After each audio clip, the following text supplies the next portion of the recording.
He was the youngest of his brothers, a simple shepherd boy, yet God chose him to be king of Israel. He faced lions and bears. He defeated a giant with just a sling. He ran for his life from a jealous king, and later ruled a nation. This is the story of David, the man after God's own heart. The prophet Samuel was sent to Bethlehem, to the house of Jesse.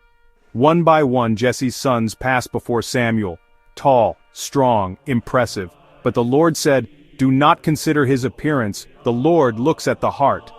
At last the youngest was called in from tending sheep, David. Samuel anointed him, and the Spirit of the Lord came upon David from that day forward. Soon after, Israel faced the Philistines. Their champion Goliath, a giant, challenged them. For 40 days, no one dared to face him. David, bringing food to his brothers, heard the challenge and asked, "Who is this uncircumcised Philistine?" Armed with only a sling and 5 stones, he went out to meet him. You come against me with sword and spear, but I come against you in the name of the Lord Almighty.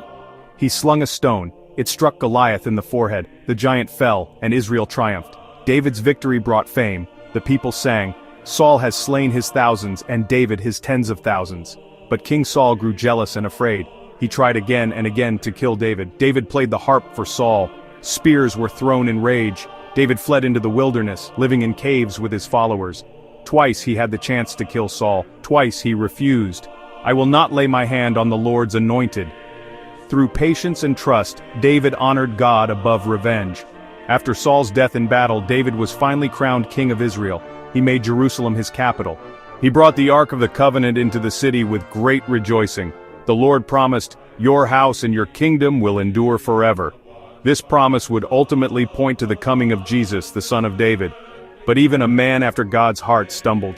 David saw Bathsheba and committed adultery. To cover it, he arranged for Uriah to be killed in battle. I have sinned against the Lord. Out of this came Psalm 51. "Create in me a clean heart, O God, and renew a right spirit within me." Though he faced consequences, David found forgiveness in God's mercy. David reigned 40 years, writing psalms of praise, lament, and prophecy. Before his death, he charged his son Solomon to walk in God's ways. David's life pointed to a greater king, the Messiah. The story of David is about faith, courage, repentance, and God's unending grace. No one is too small for God to use, no giant too big, and no sin too great for God to forgive. Will you, like David, be a person after God's own heart?